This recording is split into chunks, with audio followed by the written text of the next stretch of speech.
Cos'è l'asima? Salute, hai domande dans l'asima?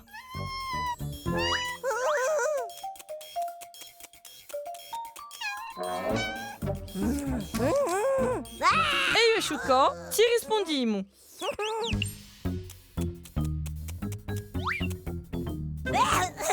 Sciucco ci va a dire che l'asima è una difficoltà a respirare per via di una reazione di un nostro sistema respiratorio. Ti domandi come perché? Temo da spiegare.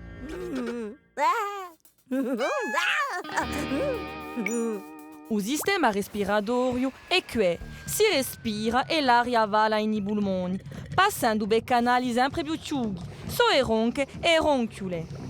Que è aria che passa normalmente in una ronchiola. Ma le ronche e ronchiole di persone asmatiche non gli piacciono cose come peli animaleschi, polline, polvere, aria fresca, dipende dalle persone. Queste cose vanno gonfiare bronche e bronchiole all'indranto, tanto l'aria strazia a passare. I muscoli in giro e ronche e ronchiole si possono contrattare, ciò che rende la respirazione difficile ancora di più. Si chiama una crisi d'asima. L'esercizio fisico ne può essere a causa. Quando la accade, ci tocca stare calmi, provare a respirare piano e profondamente.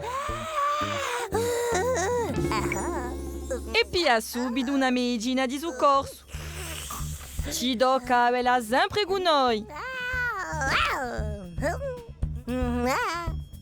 Se non abbiamo tutte le medicine date dal dottore, di regola l'asima non ci impedisce mica l'attività fisica.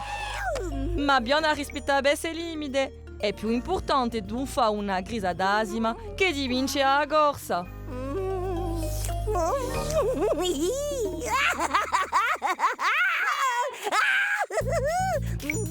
Ecco, ora capisci meglio che è l'asima.